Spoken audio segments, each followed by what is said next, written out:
but different. She might have kicked so hard during pregnancy that you couldn't sleep from 6 months on.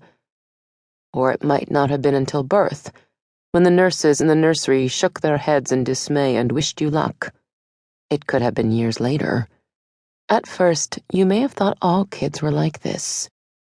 Your awakening might have come with the birth of a second child, one who slept through the family gatherings instead of screaming and let you dress her in a frilly dress instead of ripping at the lace.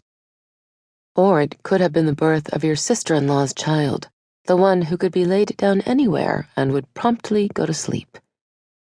Your sister-in-law proudly beamed as though she had done something right, while your child continued to fume and fuss, causing all the eyes in the room to turn to you, silently accusing, "What's wrong with yours?" Your intuition has fought the stares and the indictments brought against you, knowing, believing that this child was tougher to parent, but not quite sure if you were right, and if you were, you didn't know why. Why spirited? You probably haven't heard the term spirited children before. That's because it's mine.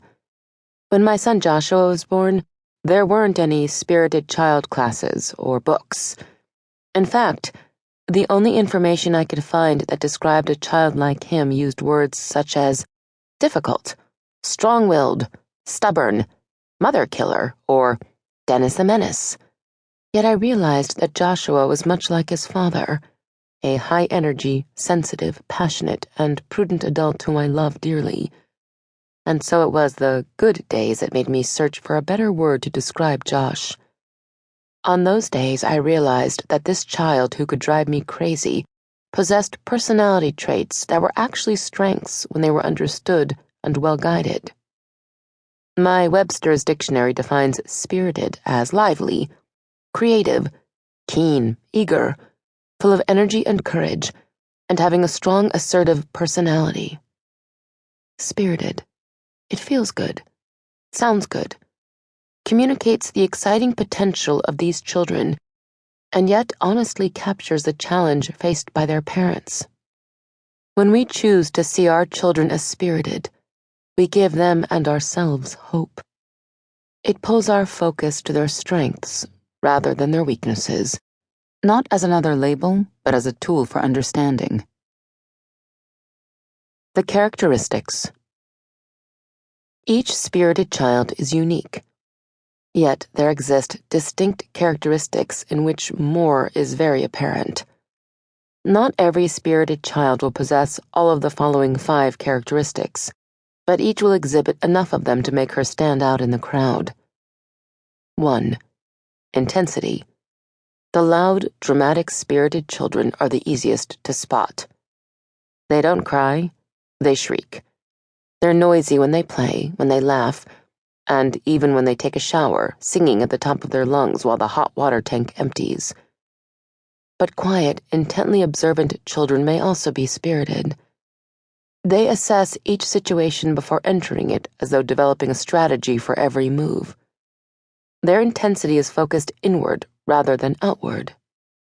No matter where their intensity is focused, the reactions of spirited children are always powerful. There's rarely a middle of the road. They never whimper. They wail. They can skip into a room, smiling and laughing, only to depart 30 seconds later inflamed. Their tantrums are raw and enduring. 2.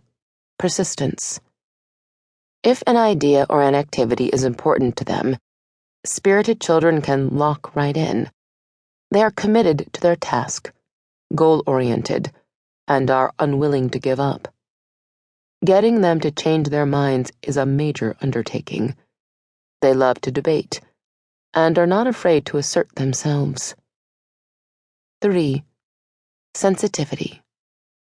Keenly aware, spirited kids quickly respond to the slightest noises, smells, lights, textures, or changes in mood. They are easily overwhelmed in crowds by the barrage of sensations.